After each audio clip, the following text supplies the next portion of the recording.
ادھر اس طرف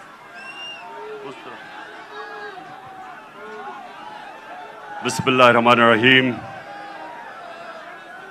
ایاک نعبد و ایاک نستعین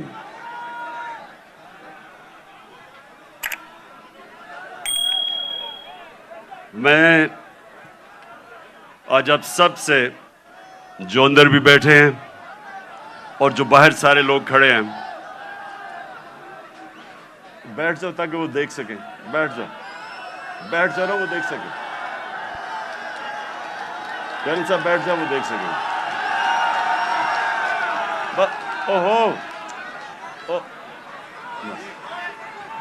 تھوڑا پیچھے.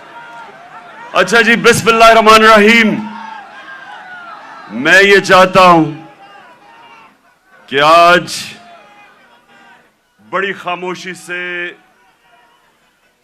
میری بات سنیں تاکہ یہ ایک بڑا مبارک دن ہے, اور جو میں آج آپ کے سامنے اپنے نبی صلی اللہ علیہ وسلم کے متعلق اور آج اس دن کے متعلق جو بات کروں گا, میں چاہتا ہوں ذرا بڑی خاموشی سے, اور آپ نے ایک ایسے میری بات سننی ہے کہ وہ آدمی جو اپنے بچوں کو جس طرح سمجھانے کی کوشش کرتا ہے, سیدھے راستے پہ لگانے کی اپنے بچوں کو کوشش کرتا ہے, جس طرح باپ یا ماں باپ, وہ یہ نہیں کہ ماں باپ نے زندگی میں کوئی غلط کام نہیں کیے, یہ نہیں کہ ماں باپ کوئی فرشتے ہوتے ہیں, لیکن ماں باپ کی ہمیشہ یہ کوشش ہوتی ہے کہ ہم اپنے بچوں کو اپنی غلطیوں سے سیکھ کے ہم بچوں کو وہ سکھائیں تاکہ وہ غلطیاں نہ کریں جو ہم نے زندگی میں کی تھی. تو میری کوشش یہ ہے کہ آج اپنی زندگی, جو میں نے 70 سال کی زندگی گزاری ہے, اس سے میں آپ کو, اپنی قوم کو, جس طرح میں اپنے بچوں کو بتاتا ہوں کہ میں نے زندگی سے کیا سبق سیکھے اور میری زندگی سیرت نبی سے بدلی کیسے. میں کوئی اسلام کا اسکالر نہیں ہوں, میں اپنے آپ کو کوئی عالم نہیں سمجھتا, میں اپنے آپ کو ایک طالب علم سمجھتا ہوں جو ہر روز سیکھنے کی کوشش کرتا ہے. لیکن اللہ کا شکر ہے کہ عاشق رسول ہونے کے لیے آپ کو کوئی ڈگری نہیں چاہیے. ہمارے دل میں اگر اس کی اللہ محبت ڈال دیتا ہے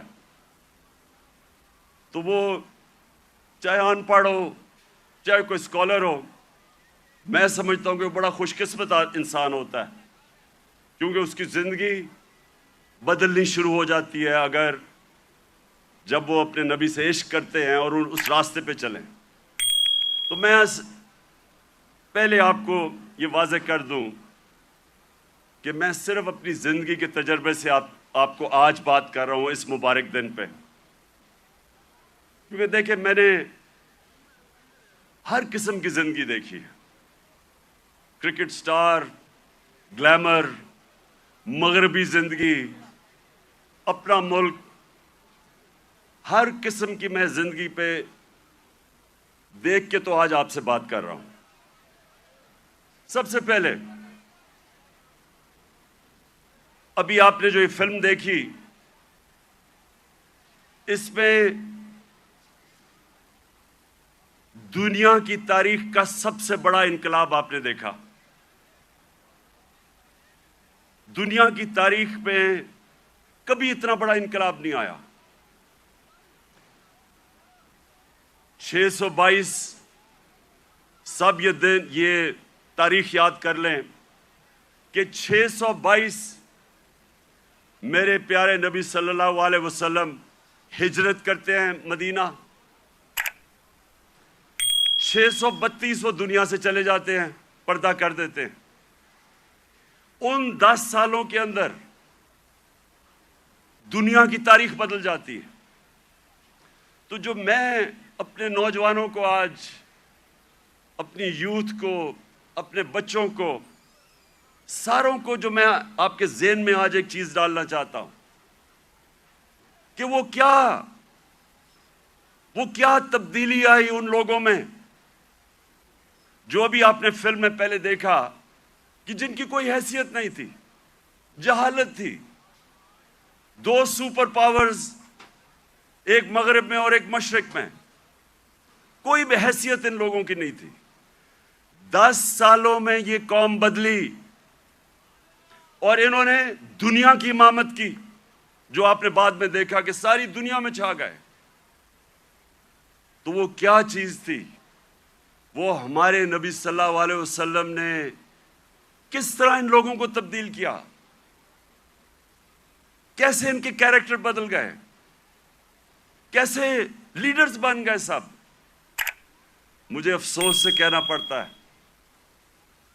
کہ نہ ہمارے ملک میں، جو واحد ملک اسلام کے نام پہ بنا تھا، نہ ہی مسلمان دنیا پہ اس پہ کام ہو رہا ہے۔ ہمارے نوجوانوں کو، بچوں کو اسکولوں میں پتہ چلنا چاہیے کہ انہوں نے کیسے انسانوں کو تبدیل کیا۔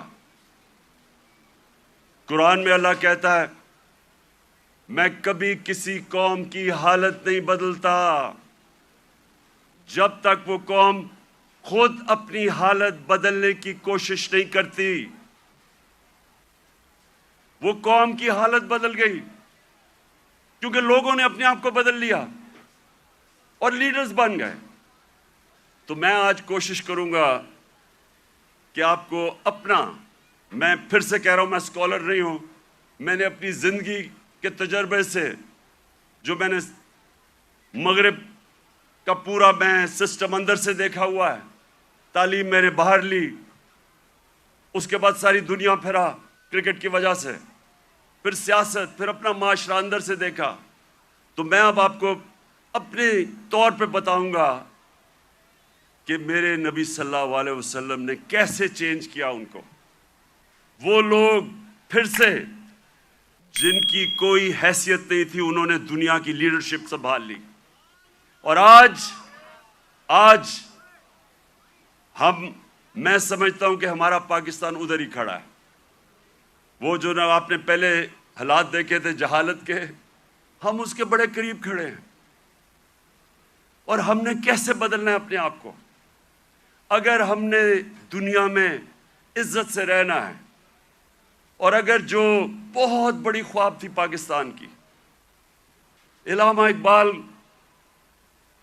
جو ان کی شاعری سے انہوں نے غلام ہندوستان کے مسلمانوں کو جگانے کی کوشش کی، اور ان کی شاعری کی قرآن کے اندر، ساری شاعری قرآن کے اندر ہے اور نبی صلی اللہ علیہ وسلم کی سنت کے اوپر ہے۔ اس کے اوپر انہوں نے جگانے کی کوشش کی ہندوستان کے مسلمانوں کو۔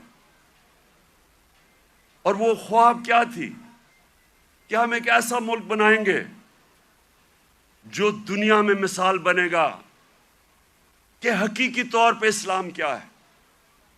اور ان کی ساری نظر تھی وہ مدینہ کی ریاست، جدھر ایک مثال بنی تھی دنیا میں، جو ماڈل نے پھر اس کے بعد ساری دنیا پہ وہ پھیل گئے۔ 1000 سال تک مسلمان دنیا کی سپریم پاور رہے تھے۔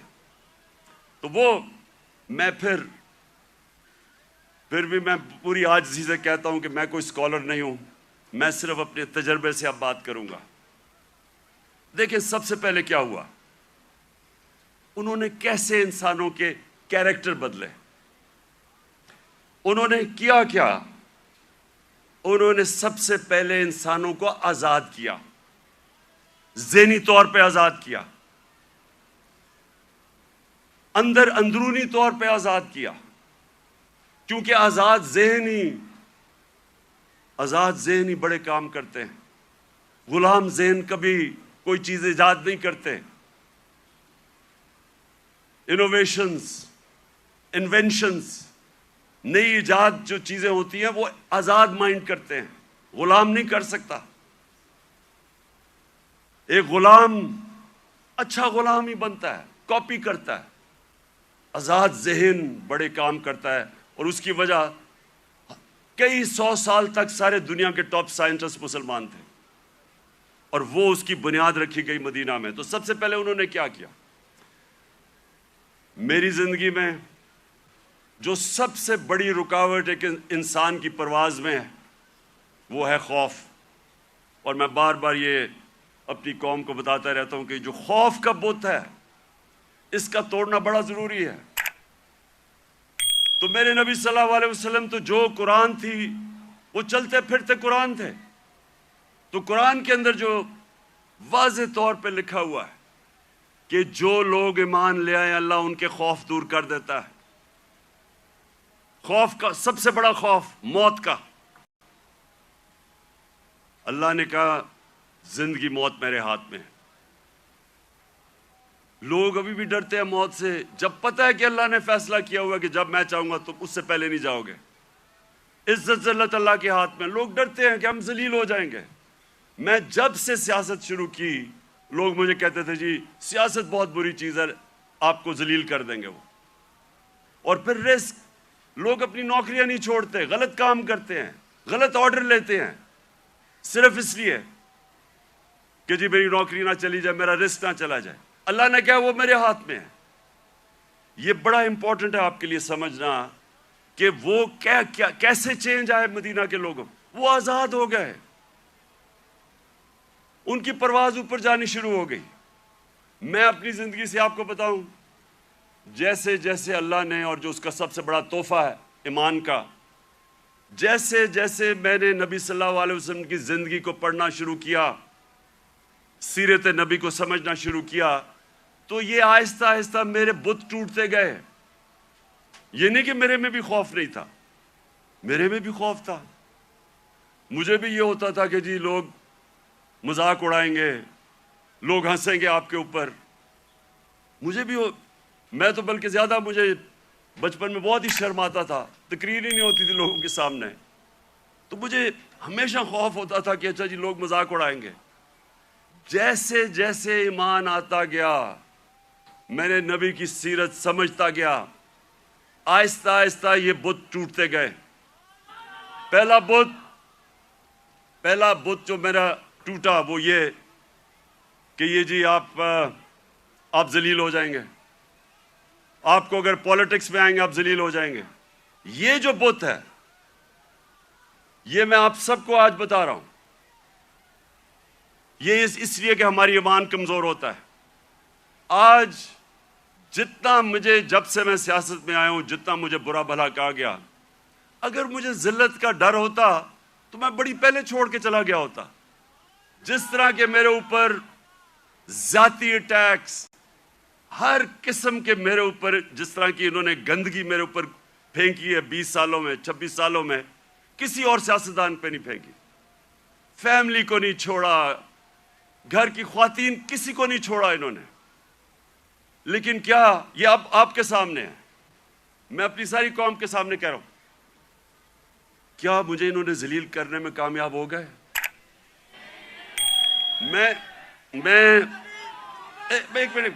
میں آپ کو آج سب کو کہہ رہا ہوں, پچھلے 6 مہینے میں جتنی مجھے اللہ نے عزت دیا, مجھے ساری زندگی میں کبھی اتنی عزت نہیں ملی.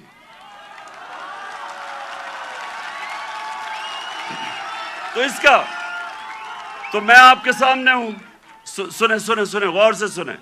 یہ جلسہ نہیں ہے, یہ غور سے سنیں, کیونکہ میں نے آج آپ کو اپنی زندگی سے سمجھا رہا ہوں کہ اگر انسان کے ہاتھ میں ذلت ہوتی تو آج میں بڑا ذلیل ہو چکا ہوتا. میڈیا یہ کنٹرول کرتے ہیں, میڈیا کو پیسے یہ دیتے ہیں, لفافے دیتے, مجھے تو ذلیل ہو جانا چاہیے تھا. میں اس لیے اپنی قوم کو کہہ رہا ہوں کہ کبھی اپنے یہ جو بت ہے کہ جی مجھے کوئی ذلیل کر دے گا, یہ یاد رکھے اللہ نے اپنے ہاتھ میں رکھی ہوئی عزت اور ذلت. دوسری چیز موت کا ڈر. سب کی طرح مجھے بھی موت کا ڈر تھا. میں جب پالیٹکس میں آیا اس سے پہلے میں نے اس خوف کے اوپر قابو پایا، کیونکہ میرا ایمان جیسے جیسے مضبوط ہوتا گیا میرا یہ خوف جاتا گیا، اور میں جب اس نتیجے پہ آیا کہ جب اللہ کا فیصلہ ہوگا اس سے پہلے مجھے کوئی نہیں لے جا سکتا، تب میں سیاست میں آیا۔ میں کینسر ہاسپٹل میں 5 سال میرا آفس تھا، میں نے جب کینسر ہاسپٹل بنایا 5 سال میرا آفس تھا وہاں۔ اپنے سامنے میں نے دیکھا 3 میرے دوست وہاں آئے اچھے بھلے چیک اپ کروانے کے لیے، اور 6 مہینے میں تینوں چلے گئے۔ تو یہ جو ہم سمجھتے ہیں کہ ہم اگر سیف کھیلیں گے تو شاید ہم موت سے بچ جائیں گے، یا کہ ہم اگر اپنے ایمان کے مطابق چلیں گے تو شاید جلدی موت آ جائے، یہ غلط فہمی میں نکال دیں اپنے ذہن سے۔ یہ سب سے بڑا خوف ہے، اور یہ انسان کو روکتا ہے بڑے کاموں سے۔ اور تیسری چیز یہ رسک، کہ جی میری نوکری چلی جائے گی، پیسہ کدھر سے آئے گا؟ محنت انسان کرتا ہے، فیصلہ اللہ کرتا ہے۔ تو یہ جو 3 چیزیں ہیں یہ انسان کو آزاد کر دیتی۔ اور پھر جو بڑا بت ہے، میں کا بت، جو انسان اپنے سے باہر نہیں نکلتا، جو سب سے بڑی جہاد ہے، جہاد اکبر، اپنی نفس کے خلاف، اپنی میں کو کنٹرول کرنے کے لیے، یہ بہت بڑا بت ہے۔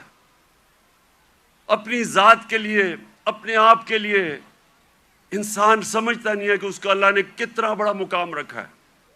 اس کی ویژن، جو انسان اپنے لیے زندگی گزارتا ہے وہ چھوٹا سا انسان بن جاتا ہے۔ جتنا مرضی اللہ اس کو نواز دے، جتنے مرضی پیسے دے دے، علم دے دے، جو اپنی ذات کے لیے زندگی گزارتا ہے وہ آج تک دنیا کی تاریخ میں بڑا انسان نہیں بن سکا۔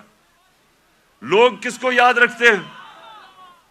ہم بڑے ہو رہے تھے لاہور میں تو سارے گنگا رام کو یاد رکھتے تھے۔ گنگا رام کو کیوں؟ اس نے ہسپتال بنایا تھا انسانوں کے لیے۔ سارے جو اللہ کے برے صغیر میں بڑے بڑے جو صوفی آئے، ولی اللہ آئے، آج بھی ان کے مزاروں پہ دیکھیں لاکھوں لوگ جاتے ہیں۔ کیوں جاتے ہیں؟ کیونکہ وہ انسانوں کے لیے آئے تھے، وہ سب عاشق رسول تھے، وہ سارے ان کی زندگی انسانوں کے لیے تھی، اور انسان ان سے پیار کرتے، عزت دیتے۔ سو یہ جو بت ہے، جب انسان اپنے سے باہر نہیں نکل سکتا، تو میرے نبی صلی اللہ علیہ وسلم نے مدینہ میں اس طرح لوگوں کو آزاد کیا۔ پھر انہوں نے معاشرے کو چینج کیا۔ انہوں نے، اب کیونکہ میں نے برطانیہ کا نظام دیکھا ہے، ادھر میں نے اندر سے کئی سال رہا اور وہاں سسٹم سٹڈی کیا، یونیورسٹی وہاں گیا۔ اب دیکھیں انہوں نے مدینہ میں سب سے پہلے چیز کیا کی؟ انہوں نے سب سے پہلے عدل اور انصاف قائم کیا۔ یہ آپ کے لیے بڑا امپورٹنٹ ہے سمجھنا۔ عدل اور انصاف کا مطلب ہوتا ہے رول آف لا۔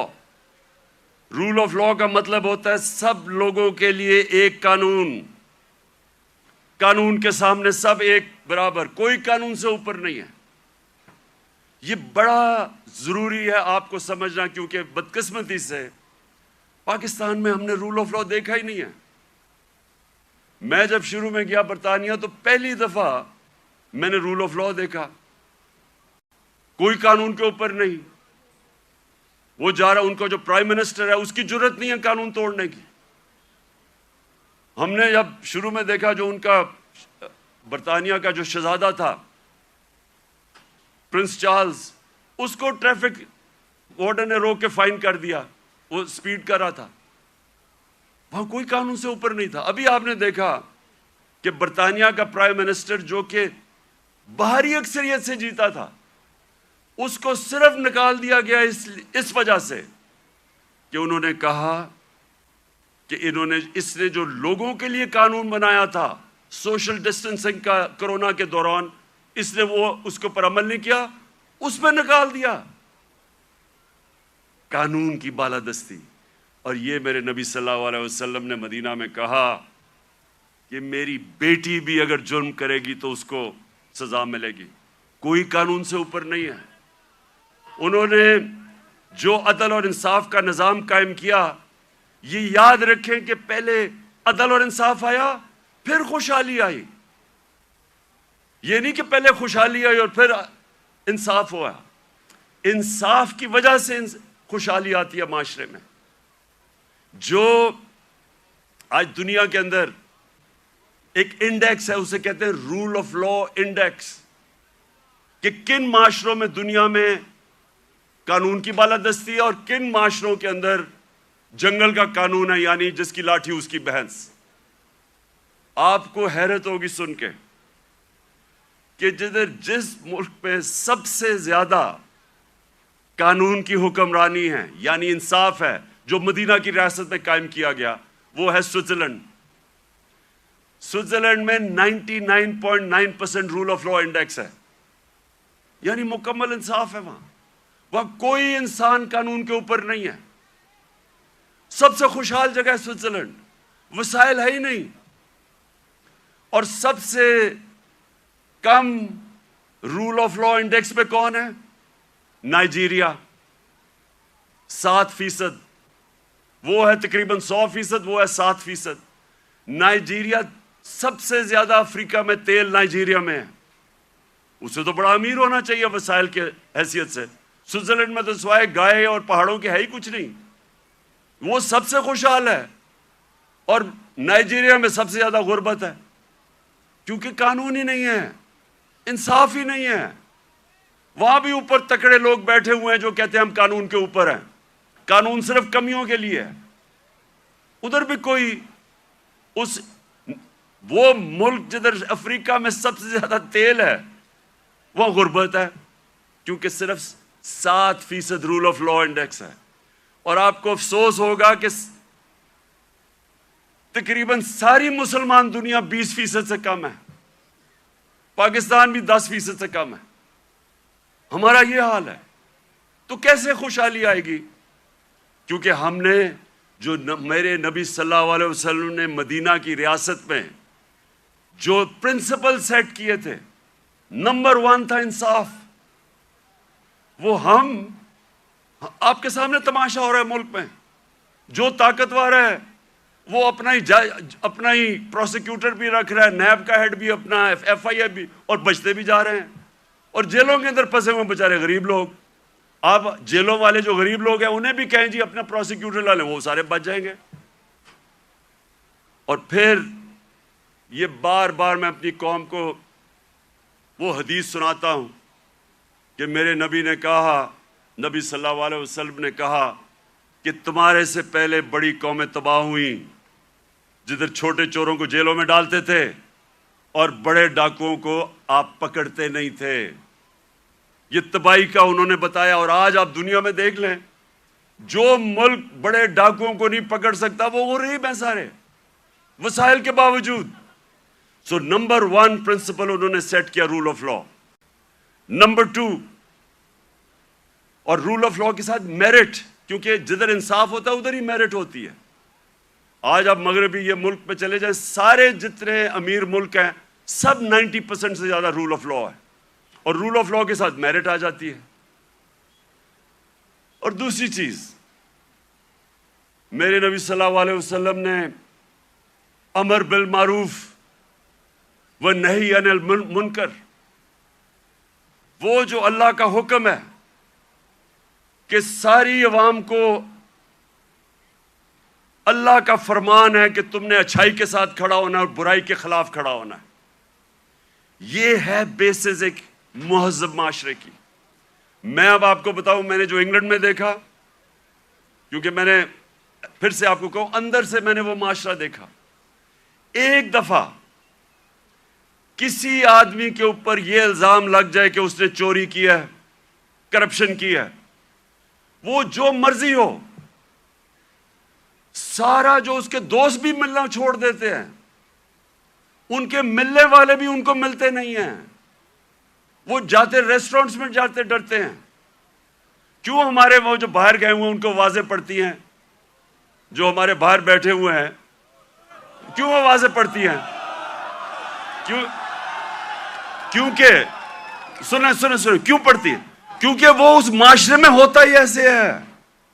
اگر کسی کے اوپر یہ لگ جائے کہ اس نے پبلک کا پیسہ چوری کیا ہے، کرپشن کا مطلب ہوتا ہے پبلک کا پیسہ چوری کرنا، وہ کہیں نکل ہی نہیں سکتا، کیونکہ وہ قوم امر بالمعروف پہ چلتی ہے. ایک میں آپ کو مثال دیتا ہوں، امریکہ کے اندر ایک تھا برنی میڈوف، اربوں اربوں ڈالر پتی تھا. ساری سوسائٹی میں سارے بڑے بڑے فلم سٹارز سوسائٹی کے سارے اس کے سے ملتے تھے، تصویریں کھچاتے تھے. امیر ترین امریکہ کا آدمی تھا. اس کے اوپر فلم بھی بنی ہوئی ہے نیٹ فلکس پہ. وہ برنی میڈوف کئی سالوں کے بعد پتا چلا جناب اس نے فراڈ سے پیسہ بنایا تھا. پتا چلا کہ اس نے فراڈ سے پیسہ بنایا تھا. لوگوں کو تو چھوڑے نا کہ لوگ اس سے سارے دنیا بھاگ گئی اور وہ جیل میں چلا گیا. اس کی بیوی نے اس کو طلاق دے دی. اس کے ایک بیٹے نے خودکشی کر لی کہ میں دنیا کے سامنے نہیں جا سکتا. اس کا دوسرا بیٹا گھر کے اندر بند ہو گیا، 2 سال میں بیمار ہو کے مر گیا. کیونکہ ہم پبلک کے سامنے کیسے جائیں گے؟ سنگاپور کے اندر ہمارے ساتھ تقریباً ہماری تھوڑی دیر کے بعد آزاد ہوا تھا. سنگاپور کے پاس ایک ایسا پرائم منسٹر آ گیا، لی کوان یو. اس نے آتے ساتھ ہی قانون کی بالادستی قائم کی. سنگاپور اور پاکستان کا ایک ہی جتنا تھا. ہمارا جو اوسط آمدنی پر کیپٹا انکم ہماری اور سنگاپور کی ملتی تھی، ایک ہی جتنی تھی. آج 60 کی دہائی میں ایماندار پرائم منسٹر آیا، قانون کی بالادستی قائم کی. جیسے ہی آپ قانون کی بالادستی قائم کرتے ہیں کرپشن ختم ہو جاتی ہے. وہ سنگاپور کا ایک منسٹر، اس کا اپنا دوست تھا، وہ پکڑا گیا کرپشن میں. اس دوست کو، وہ پرائم منسٹر کا دوست تھا، جیسے ہی وہ پکڑا گیا اسے پتا تھا کہ میں اب بچ نہیں سکتا، حالانکہ میں پرائم منسٹر کا دوست ہوں. اس نے خودکشی کر لی کہ اب میں معاشرے میں کیسے جاؤں گا، کیونکہ معاشرے میں امر بالمعروف ہے. عوام کھڑی ہو جاتی ہے اچھائی کے ساتھ. وہی سنگاپور. اب یہ سوچیں، ہم اور سنگاپور ایک ہی جگہ تھے 60 کی دہائی میں. آج وہ ہمارا کتنا پر کیپٹا انکم ہے، اوسط آمدنی آج پاکستان میرے خیال میں $2,500 ہو گیا، 3,000 مجھے ابھی پورا ایگزیکٹ نہیں پتا. سنگاپور میں $60,000 پر کیپٹا انکم ہے، اوسط آمدنی. تو پہلے انصاف اور اس کے بعد خوشحالی اور معاشرے کی ذمہ داری ڈال دی میرے نبی صلی اللہ علیہ وسلم نے امر بالمعروف پہ.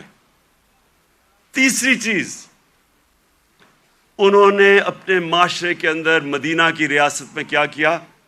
تعلیم کی ایمرجنسی لگا دی. جنگ بدر کے بعد جو قیدی مکہ کے قیدی تھے ان کو واپس کے پیسے لے سکتے تھے،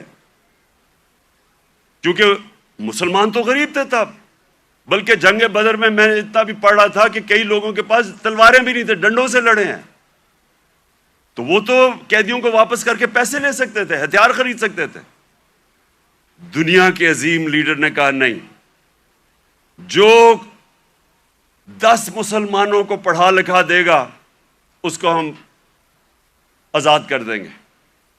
تعلیم کے اوپر زور دیا. چائنا بھی جانا پڑے تعلیم حاصل کرنے کے لیے تو جاؤ. جب سے تم پیدا ہوتے ہو اور جب تک قبر میں نہیں جاتے علم حاصل کرو.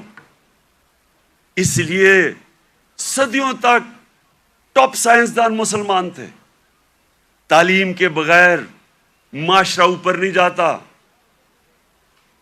اور ہمارا اب پھر سے حال دیکھ لیں، کتنا زور لگایا تعلیم. کتنا شرم کی بات ہے کہ 75 سال انڈیپینڈنس پہلی دفعہ ہم نے کوشش کی تھی کہ کم از کم تعلیم کا نظام میں انصاف کریں. نہیں تو امیر کے لیے تھوڑے سے 8 لاکھ امیروں کے لیے انگلش میڈیم، باقیوں کے لیے اردو میڈیم. وہ بیچارے پڑھ کے بھی اوپر نہیں آ سکتے تھے. ایک تعلیمی نظام جو غریب کو غریب کرتا تھا، جو ملک میں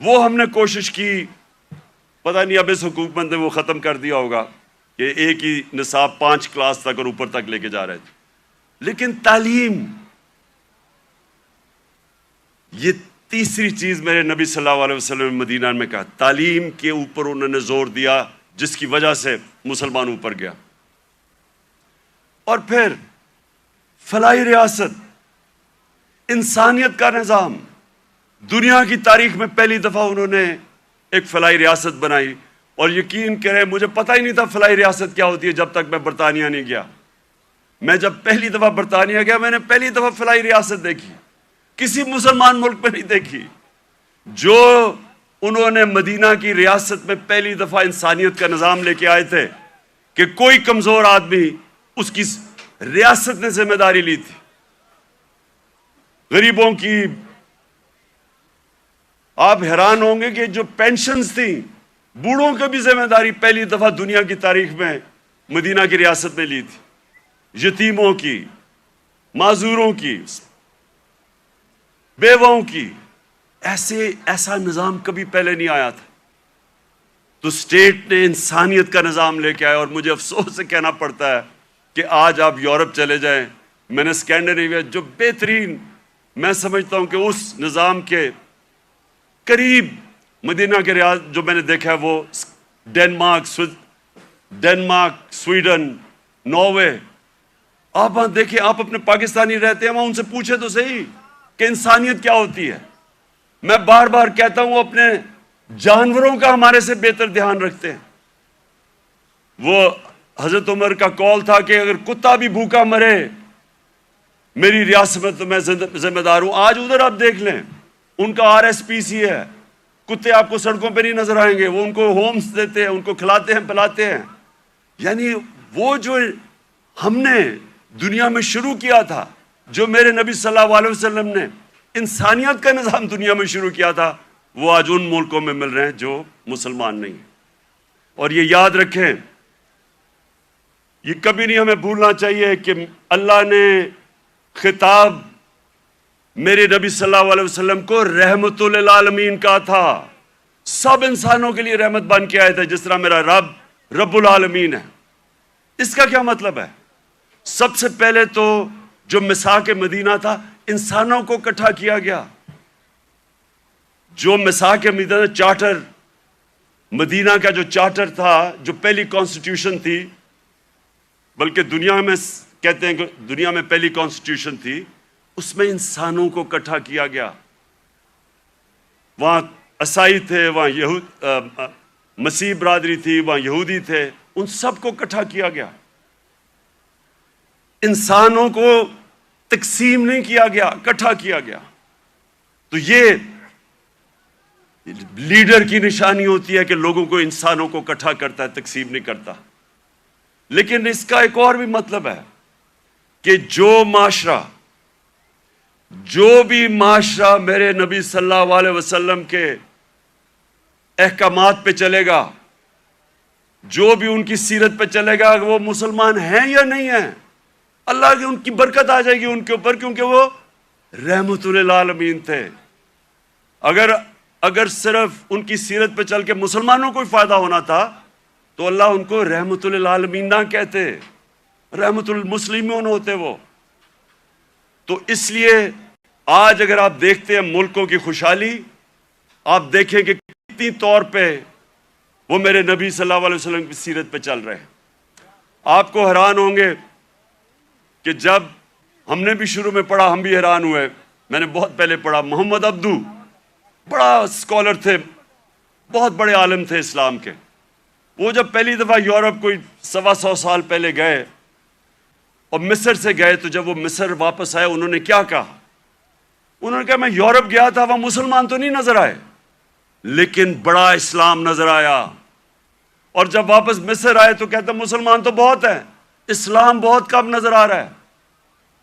تو ہم پاکستانی جدھر آج کھڑے ہیں، ہمارے پاس ایک راستہ ہے، اور میں اس لیے آج میں چاہتا ہوں کہ اس مبارک دن ہم عشق کرتے اپنے نبی صلی اللہ علیہ وسلم سے، لیکن ہم انہوں نے جو ان کی سیرت پہ عمل نہیں کرتے، اور اس کی وجہ سے ہمارے حالات اچھے نہیں ہیں۔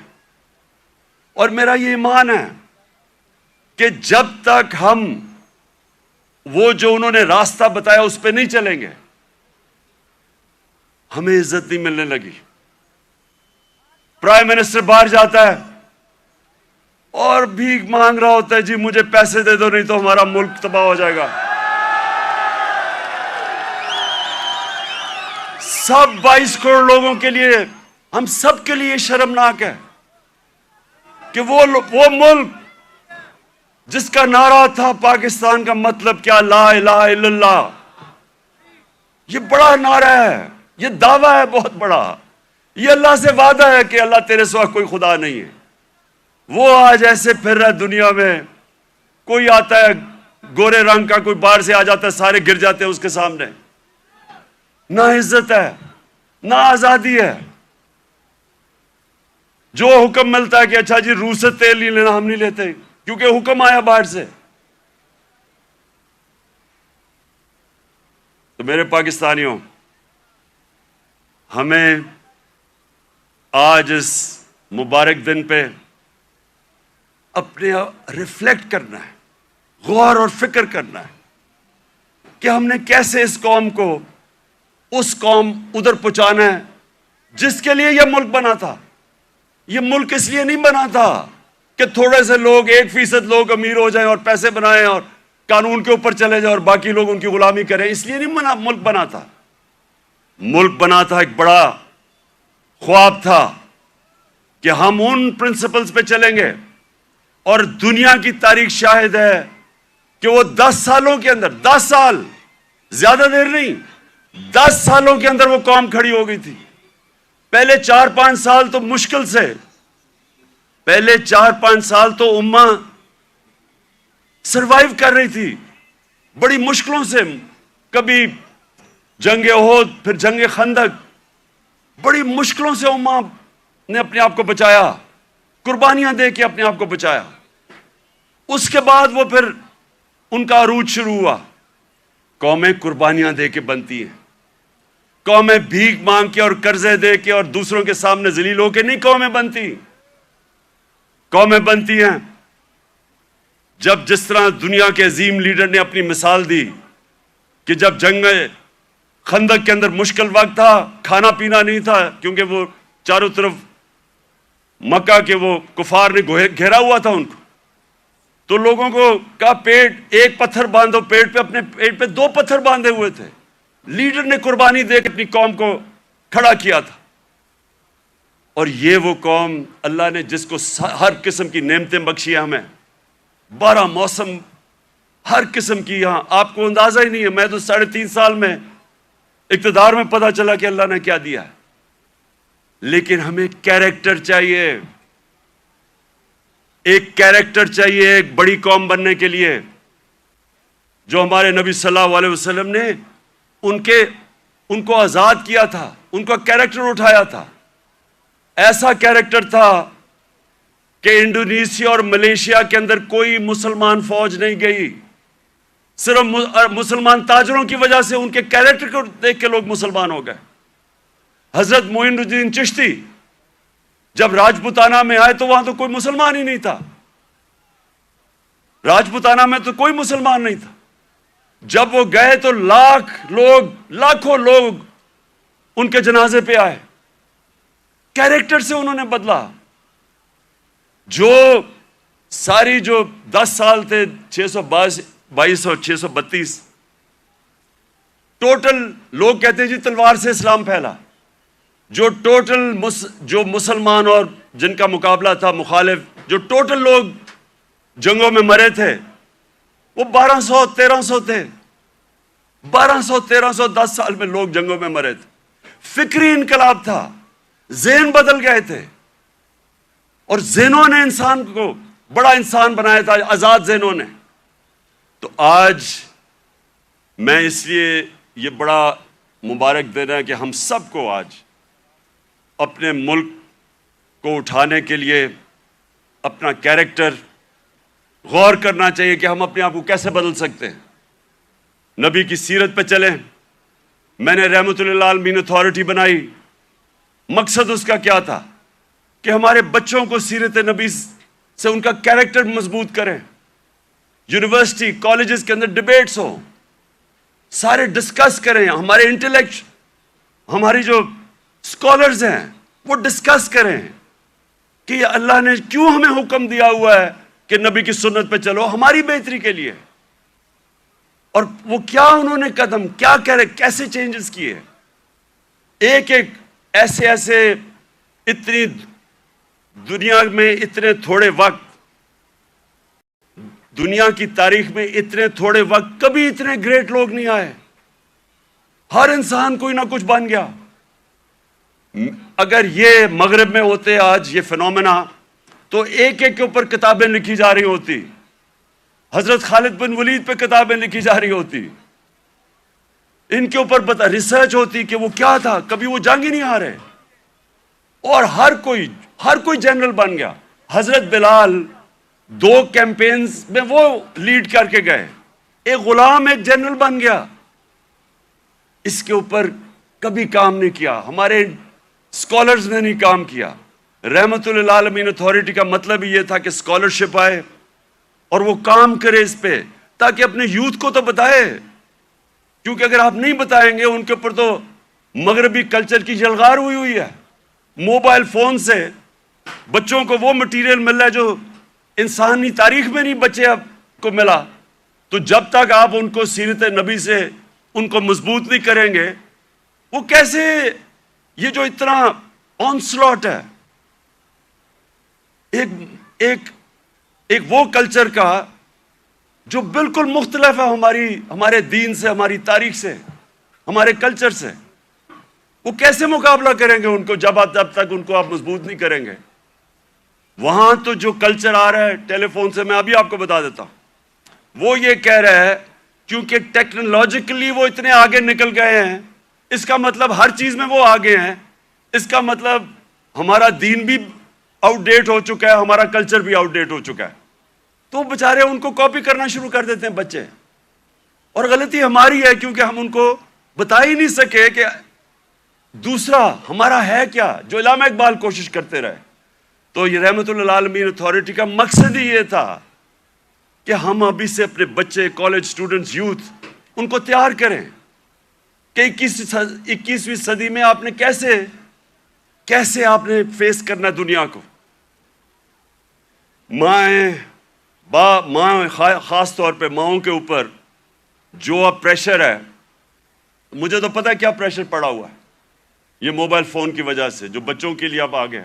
تو اس لیے میں آج اس دن پہ اپنی ساری یوتھ کو کہتا ہوں کہ اگر ابھی تک ہمارے ایجوکیشن سسٹم آپ کو تعلیم نہیں دے سکا جو آپ کو ملنی چاہیے، اور انشاءاللہ ہم جب بھی واپس آئیں گے اور اللہ نے جب کیا تو رحمت اللہ عالمین اتھارٹی کو ریوائیو کریں گے، اسکالرشپ ریوائیو کریں گے، بچوں کو تیار کریں گے۔ اور میں یہ چاہتا ہوں، دیکھیں آخری بات میری جو آخری بات ہے وہ یہ سن لیں، یہ تو اللہ کا سب سے بڑا تحفہ ہے کہ وہ کسی کو ایمان دیتا ہے یا نہیں دیتا۔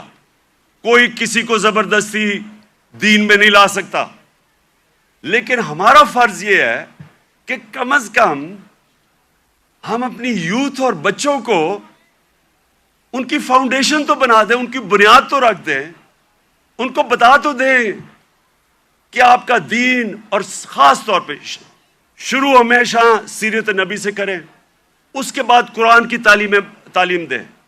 سیرت نبی ایک ایسی چیز ہے